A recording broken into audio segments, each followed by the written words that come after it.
Don't we all feel special sometimes? I grew up in an orphan house.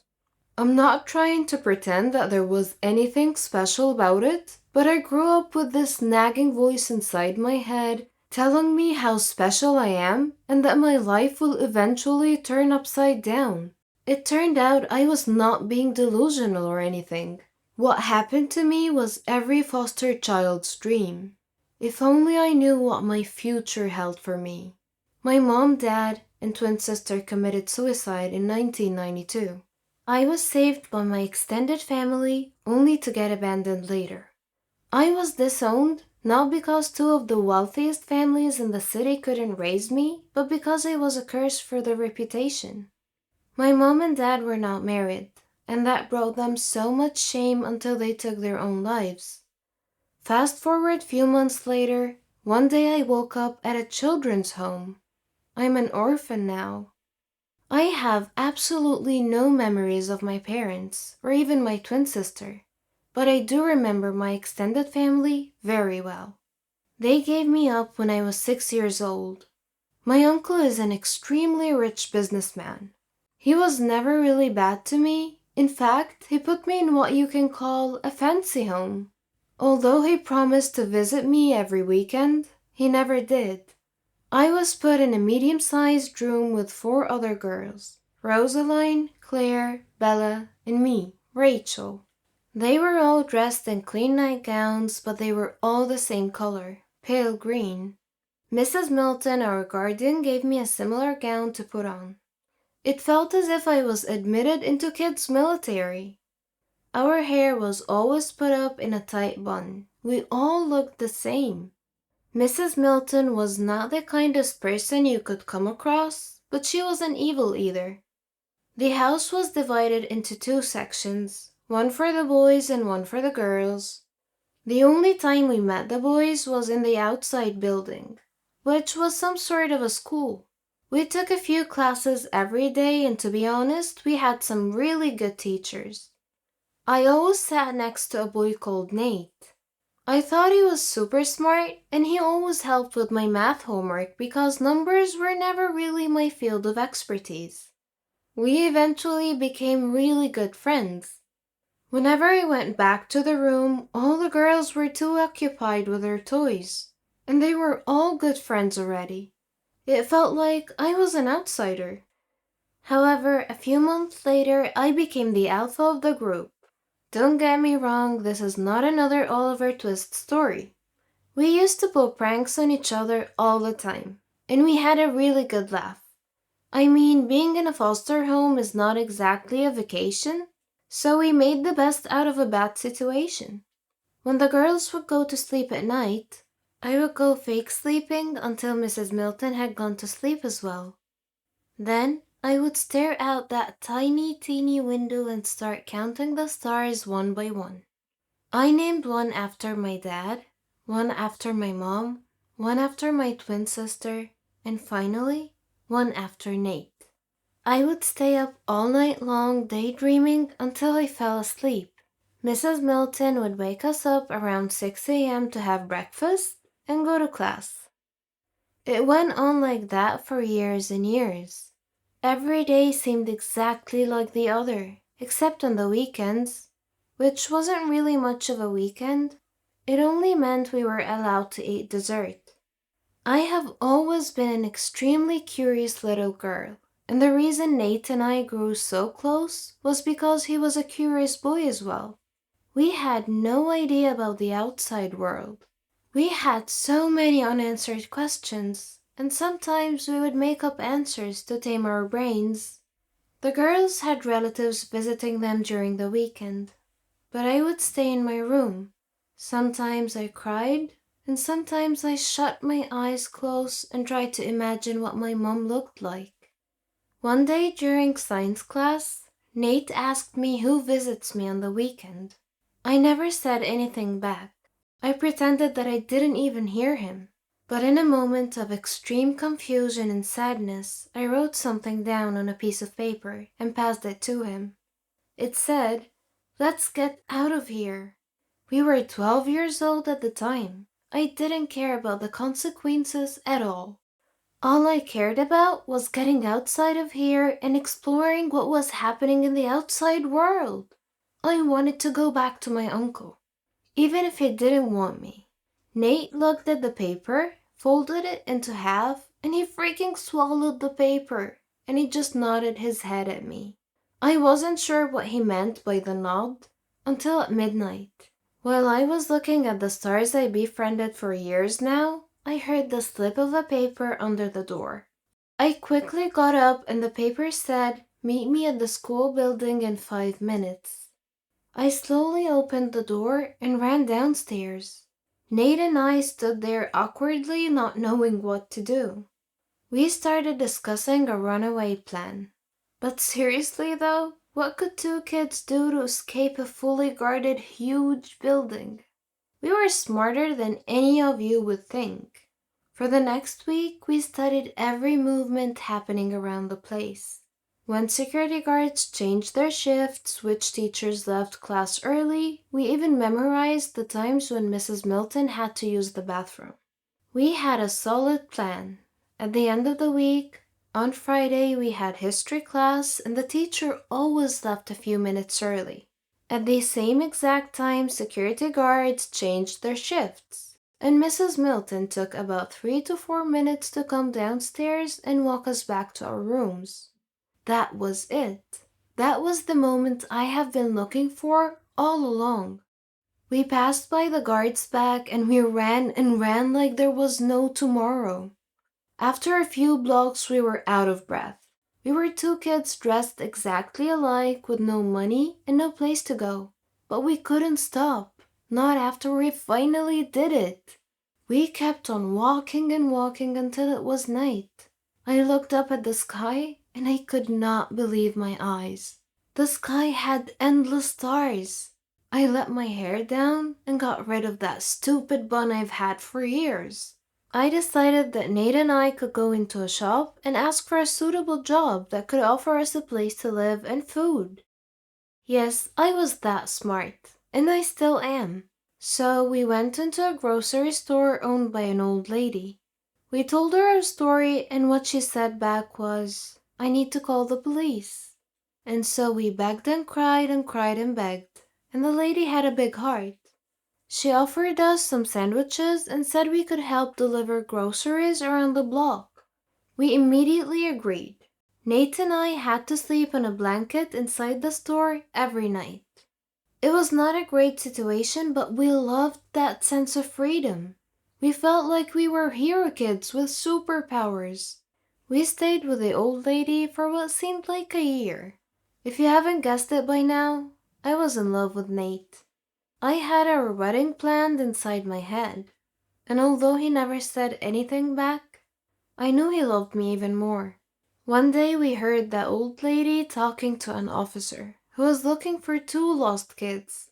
We grabbed all the cash we could and ran through the back door. I know it's inconsiderate to rob the woman who provided for us, but there was no other way. We quickly stopped the cab and asked the driver to drive as far as possible. He gave us a weird look, but when we showed him the money, he started driving. At this point, Nate held my hand for the first time ever, and he said, "We'll be okay." I felt my heart melt to the ground, but traffic noise brought me back to my senses. The cab driver was driving funny, but none of us was really familiar with driving, so we never really paid much attention. I looked at Nate and he said, "We need to find my uncle. He's rich, he can help. You can hide in my room. Or he can even adopt us, I don't know." My voice was shaky. Nate replied and said, "Hey, calm down. I promise we're going to be fine. Rachel, we have each other. This is all that matters. And I will help you find your uncle." I didn't hear the rest of his words. I woke up in a hospital bed. I screamed at the top of my lungs. A nurse came in, and I said, "Who are you? Why am I here? I need to leave right now. Where's Nate?" The nurse gave me a pill and some water. She said, "Calm down. You'll be fine. Your friend is fine.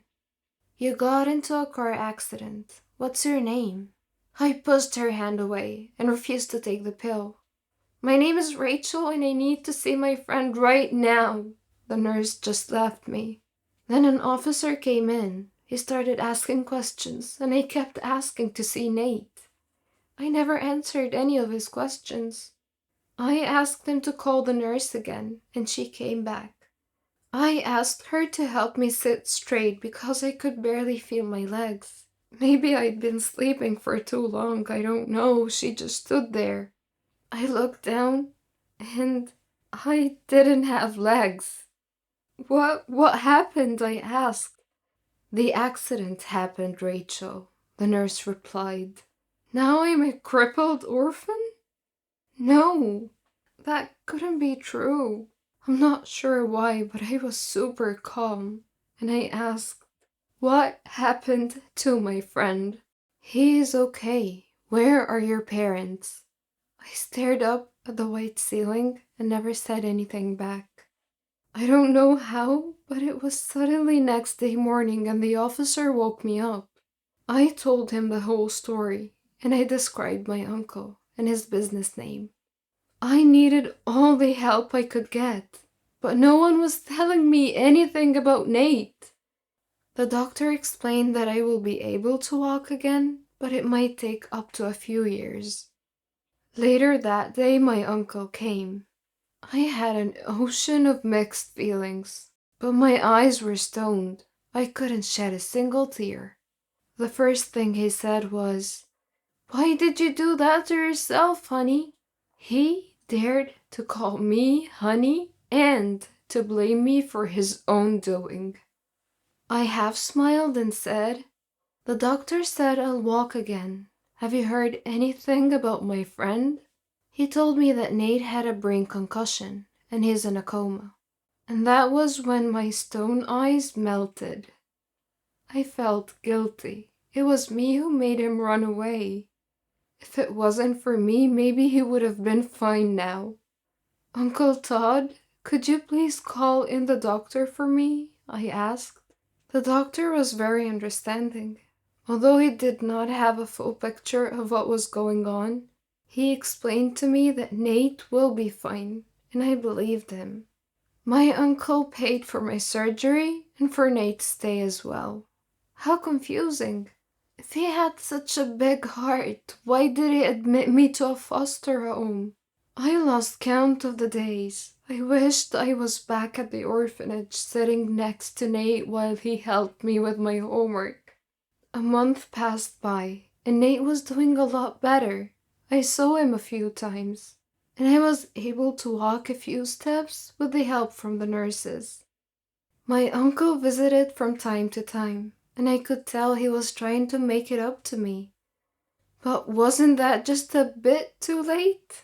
6 months later, we were both sent back to the orphanage with reports that Nate is at a risk of a brain stroke, and that I couldn't walk or stand for too long. My uncle offered that we stayed at his house, but we both knew he never meant it. Back at the orphanage, we were treated differently. It wasn't just the same. Things have changed. Mrs. Milton had quit. The new guardian was called Mrs. Buffy, like the one from Buffy the Vampire Slayer. Let me tell you that that woman was not kind. During break time, Nate and I would discuss what we wanted to pursue as careers, because we only had a few years left here, and then we could just leave without having to run away. Nate wanted to become a programmer. The guy was a true genius, and I wasn't so sure of what I wanted. But if you guys still remember the beginning of my story, I knew I was destined for something special. Mrs. Buffy caught us exchanging love letters, and Nate and I were forbidden from sitting next to each other in class. Well, except during history class, because the teacher didn't really care much about anything. We were also expert sneakers by now, so we managed to steal a kiss every now and then. Things were starting to get better. I could walk better, and Nate could talk better, because he had a problem with stuttering. A year passed by, and we were about to leave the orphanage and go to college in less than 6 months. One day during break, Nate started throwing up. Mrs. Buffy refused to even call a doctor. The next morning he couldn't speak at all in class, and he started throwing up again and again. I ran up to Mrs. Buffy to take him to the hospital, and she replied, "We can't afford hospital, Rachel," and looked the other way. "Call my uncle right now," I screamed at her. "Fine," she said in a very careless voice. My uncle came and Mrs. freaking Buffy refused that I go with them. And so my uncle took Nate to the hospital. After 4 hours, my uncle came back, and without my consent, he demanded I leave and go home with him. I was so concerned and just went with him. I kept on asking questions and he said nothing back. He parked in front of his mansion and he said, "They tried their best at the hospital. I'm so sorry." And he hugged me for the first time ever. I pushed him back and he said, "What does that mean? Do you mean that Nate is gone?" And then my uncle started crying. He invited me to go inside, but I refused. No way. Nate couldn't just leave me like that. I walked away. I sat on the pavement recalling all the memories we had together. I looked at my artificial legs and kicked them so hard, but I didn't feel a thing. I lived with my uncle for a year, on the condition that I will pay rent until I could move out. What if Mrs. freaking Buffy had called the doctor? Wouldn't Nate be here right now? I had nightmares about killing her every single night. I got a part-time job as a teacher. I paid my rent and saved the rest for college. I finally knew what I wanted to study. I wanted to study journalism. I worked day and night until I could afford college. I sent hate letters to Miss Buffy every now and then. As soon as I graduated, I landed a 1 in a million job. I worked for the biggest newspaper in town. I moved out from my uncle's, but we are on good terms. 2 years later, I went back to the orphanage, only to find out that another kid had died due to lack of responsibility. Although Mrs. Buffy was old and even grumpier now, it didn't stop me from getting back at her. I wrote every detail of Nate's story and submitted it to my boss. He never even knew I grew up in an orphanage. The story went viral.